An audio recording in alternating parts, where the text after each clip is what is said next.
एक 90 साल के बाबा दौड़ते हुए आए। मैं जा रहा था, मैंने ग्लास खोल दिया, देखा इतने बुजुर्ग हैं। तो उन्होंने मुझसे पूछा, गुरुजी हमारे जीवन में अच्छा दिन कब आएगा? मुझे चक्कर आ गया एसी गाड़ी में, एसी गाड़ी में चक्कर आ गया। बताओ, ये आदमी का 90 साल हो गया, अब जाने की तैयारी है इसकी। तो यह आदमी मेरे से पूछता है मेरे अच्छे दिन कब आएंगे? अब आ भी गए तो ये 90 साल तक जो तुम इतना गम झेले, तकलीफ झेले, वो किस लिए झेले? विचारणीय प्रश्न है मेरे माई बाप, मेरे भाई बहन, सोचो। जीवन की पहली चाहत है मुस्कुराहट, आनंद, उत्सव, परिवार के साथ 2 रोटियां खाते हुए, कपड़े पहनकर, भगवान का भजन, मौज, डिप्रेशन रहित जिंदगी, दवाइयों की जरूरत नहीं।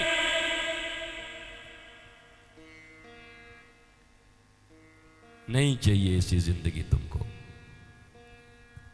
तुमको वही जिंदगी चाहिए जो मुंबई के फ्लैट में वो मां सड़ के मर गई। 3 महीने बाद जब दुर्गंध आया तब पता चला कि मर गई, और 2 बेटे अमेरिका में सॉफ्टवेयर इंजीनियर थे। ये जिंदगी चाहिए भारतवासियों। 2 बेटे सॉफ्टवेयर इंजीनियर अमेरिका में, और मां सड़ के मर गई फ्लैट में मुंबई में। 3 महीने तक पता ही नहीं चला कि मर गई। जब भयंकर दुर्गंध आया तो खोल के देखा गया तो 3 महीने पहले मर गई वो मां जिसने 2 को जन्म दिया था, और वो 2 अमेरिका में जाके सॉफ्टवेयर इंजीनियर मां तक को सुखी नहीं रख पाए, अंतिम क्रिया नहीं कर पाए। काहे को इतना अपने बच्चों को बाहर भेजने के लिए परेशान हो? ये ABCD और ये हाई स्कूल, ये सब तुम्हारे शहरों और नगरों में उतना पढ़ा दो, अच्छे संस्कार दे दो। कोई काम छोटा बड़ा नहीं होता, जीविकोपार्जन के लिए सिखा दो,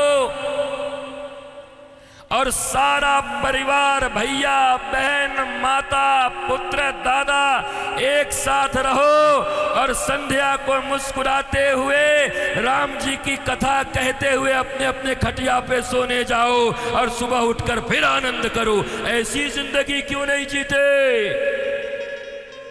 बोलो। महाराज जी, अपनी 2 बेटी और 2 बेटा हैं। एक आपकी कृपा से लंदन में है, एक अमेरिका में है, एक मुंबई में है, एक हैदराबाद में है, और मैं त्रिशंकु की तरह लटक रहा हूं। जैसे तुमने अपने बच्चों को दूर भेज दिया, वैसे तुम्हारे बच्चे भी अपने बच्चों को दूर भेज देंगे। जैसे तुम घुट घुट कर मर रहे हो, दुखी हो, पड़ोसियों से कह रहे हो बेटा अंकल की तबीयत खराब है, दवाई ले आओगे क्या? तुम पैदा किए थे क्या उसको? तुम्हारा पैदा किया लंदन जाए और पड़ोसी तुम्हारी दवाई लाए? राम राम राम। व्यासपीठ से राम राम ऐसे लोगों को जिनकी अपनी औलादें अपने पास नहीं हैं, और वो ऐसे मुंह बना के दुनिया वालों को दिखा रहे हैं मेरा बेटा ये पढ़ा और मेरी बेटी ये पढ़ी। हम तो कहते हैं कि इस दुनिया में शर्मिंदगी और लानत तुम्हारे ऊपर है, जो इतने अच्छे बच्चों को जन्म देने के बाद भी आज मोहल्ले और समाज वालों के आसरे पर बैठे हुए हो। तुम्हें कोई रोटियां खिलाने वाला नहीं।